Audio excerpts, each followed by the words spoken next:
শীতের কুয়াশাচ্ছন্ন আকাশ চিরে লাল সবুজের আভা। যশোরে বাংলাদেশ বিমান বাহিনী একাডেমির প্যারেড গ্রাউন্ডের আকাশে শুরু হয় বৈমানিকদের প্রদর্শনী। মুক্তিযুদ্ধের সময় নিম্নমানের 3টি বিমান নিয়ে যাত্রা শুরু করা বিমান বাহিনীর বহরে এখন চতুর্থ প্রজন্মের আকাশযান।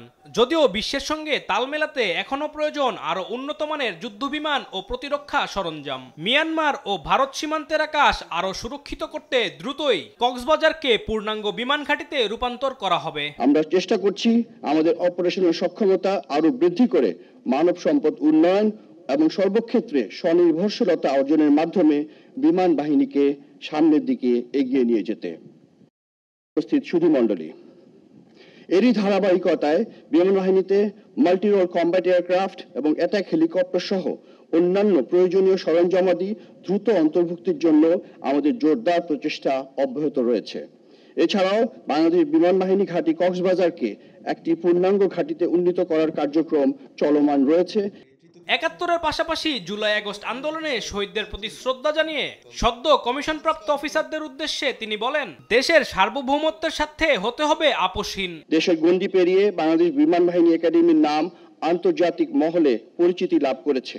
বন্ধুপ্রতিম বিভিন্ন দেশের অফিসার ক্যাডেটগণ এই একাডেমিতে প্রশিক্ষণ গ্রহণ করেছে। ভবিষ্যতে এই একাডেমির নাম বিশ্ব দরবারে আরো ব্যাপ্তি লাভ করবে বলে আমি মনে করি। আমার প্রিয় নবীন কর্মকর্তাবৃন্দ, আজকের দিনটি তোমাদের জীবনে অত্যন্ত আনন্দের ও গৌরবের। আজ হতে তোমাদের উপর অর্পিত হচ্ছে দেশ মাতৃকার মহান স্বাধীনতা ও সার্বভৌমত্ব রক্ষার পবিত্র দায়িত্ব। সর্বোচ্চ ত্যাগের বিনিময় হলেও দেশের স্বাধীনতা ও সার্বভৌমত্ব রক্ষাই হবে তোমাদের জীবনের প্রধান ব্রত। 85তম বাফা লং কোর্সে সোর্ড অব অনার ও বিভিন্ন পদক পাওয়া ক্যাডেট অফিসাররাও জানালেন শেষ রক্তবিন্দু দিয়ে দেশ রক্ষার প্রতিশ্রুতি। বাংলাদেশ বিমান বাহিনী একটি ত্রিমাত্রিক পেশাদার দক্ষ আধুনিক প্রযুক্তি নির্ভর বাহিনী। এখানে শারীরিক প্রশিক্ষণের পাশাপাশি ক্যাডেটদেরকে শিক্ষাগত যোগ্যতায় প্রশিক্ষিত করে তোলা হয়।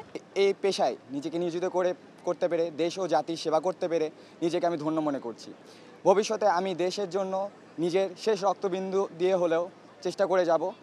30 জন জেনারেল ডিউটি পাইলট ও 44 জন গ্রাউন্ড অফিসার সহ 74 জন কমিশন পেয়েছেন এবারে রাষ্ট্রপতি কুচকাওয়াজে।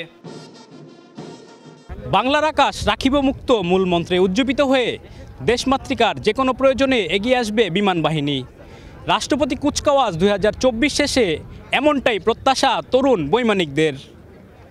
যশোরের মতিউর রহমান বিমান ঘাঁটি থেকে আলিমুজ্জামান সাফওয়ান, দেশ টিভি।